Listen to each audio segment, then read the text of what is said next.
Sebelum melihat video ini, jangan lupa like dan subscribe ya.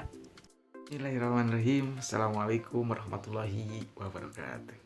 Hai anak-anakku semuanya, apa kabarnya hari ini? Mudah-mudahan sehat, kuat, tetap semangat walaupun belajar di rumah. Ketemu lagi ya bersama Bapak. Kali ini Bapak akan menerangkan mata pelajaran PKN, Pendidikan Kewarganegaraan, dengan judul yaitu mengenai tentang bentuk dan prinsip kedaulatan negara Republik Indonesia. Siap-siap ya, konsentrasi. Nih, bentuk kedaulatan negara Republik Indonesia. Indonesia adalah negara yang berdasarkan atas kedaulatan rakyat yang ditegaskan di dalam Undang-Undang Dasar tahun 1945 yang bunyinya sebagai berikut. Nih, 1. Pembukaan Undang-Undang Dasar tahun 1945 pada alinea keempat yang bunyinya adalah maka disusunlah kemerdekaan kebangsaan Indonesia itu dalam suatu Undang-Undang Dasar Negara Indonesia yang terbentuk dalam suatu susunan negara Republik Indonesia yang berkedaulatan rakyat. Nah, yang keduanya yaitu terdapat dalam pasal 1 ayat 2 Undang-Undang Dasar tahun 1945 menegaskan kedaulatan berada di tangan rakyat dan dilaksanakan berdasarkan Undang-Undang Dasar. Nih, dengan demikian pelaksanaan kedaulatan rakyat ditentukan oleh Undang-Undang Dasar tahun 1945.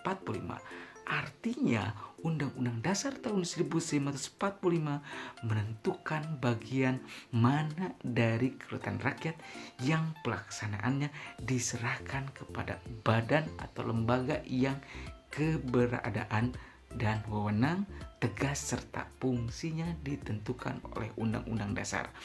Namun, penyerahan itu tetap di dalam pengawasan oleh rakyat, baik secara langsung maupun melalui lembaga yang dipilih atau dibentuk atas mandat rakyat Republik Indonesia.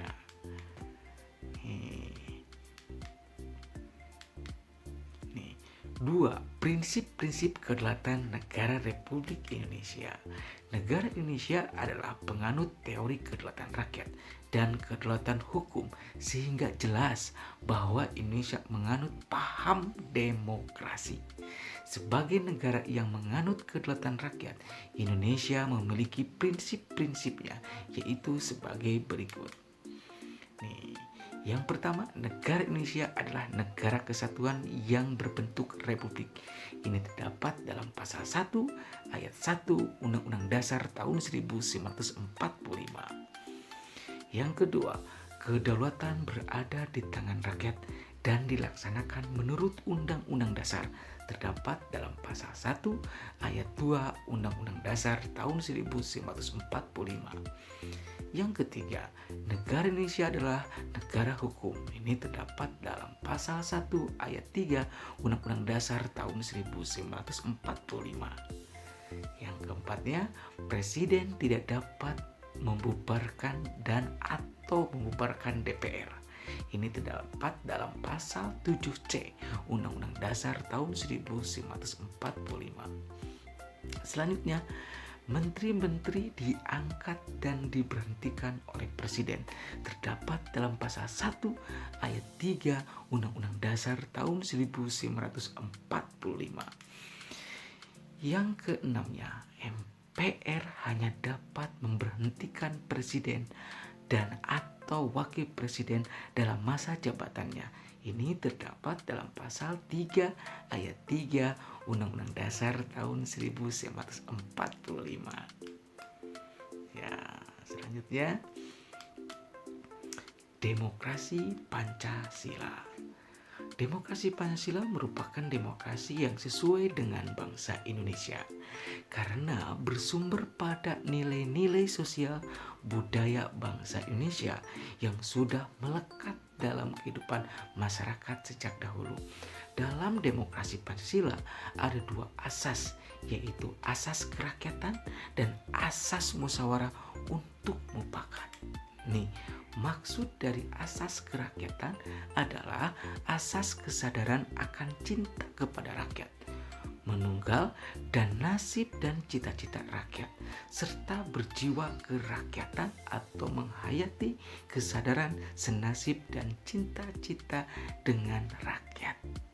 Nah, terus sekarang asas musyawarah untuk mufakat. Maksudnya adalah asas yang memperhatikan aspirasi atau kehendak seluruh rakyat yang jumlahnya banyak dan melalui forum permusyawaratan dalam rangka pembahasan untuk menyatukan pendapat bersama serta mencapai kesepakatan bersama yang dijiwai dengan kasih sayang dan pengorbanan. Selanjutnya yaitu perbandingan antara demokrasi Pancasila, demokrasi liberal, dan demokrasi sosial. Nih, demokrasi Pancasila. Nih, satu, mengutamakan kepentingan bangsa dan negara di atas kepentingan pribadi atau golongan dan hak milik perorangan. Dua, setiap keputusan diambil melalui musyawarah mufakat.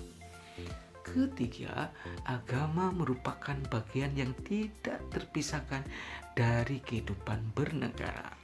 Dan yang keempatnya, tidak dikenal diktator mayoritas dan tirani minoritas.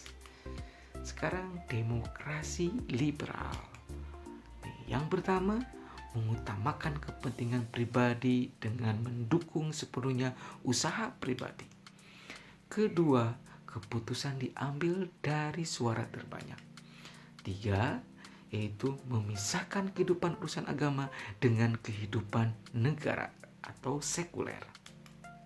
Dan yang keempatnya, keputusan diambil oleh kesepakatan individu sebagai warga negaranya.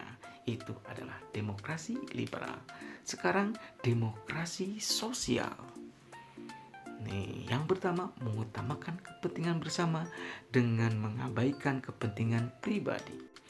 Yang kedua, keputusan diambil berdasarkan kehendak mayoritas. Yang ketiganya, tidak mengenal agama karena tidak mengakui adanya Tuhan yang Maha Esa. Dan yang keempatnya, yaitu suara mayoritas kelompok besar masyarakat yang menentukan segalanya. Nah, itu ya anak-anak. Mungkin pembelajaran PKN-nya dicukupkan sekian. Terima kasih. Ingat pesan Bapak, tetap semangat ya walau belajar di rumah. Nih, ada tugas dari Bapak yaitu kerjakan LKS halaman 48 yaitu tugas mandiri. Dicukupkan sekian dari Bapak. Assalamualaikum warahmatullahi wabarakatuh.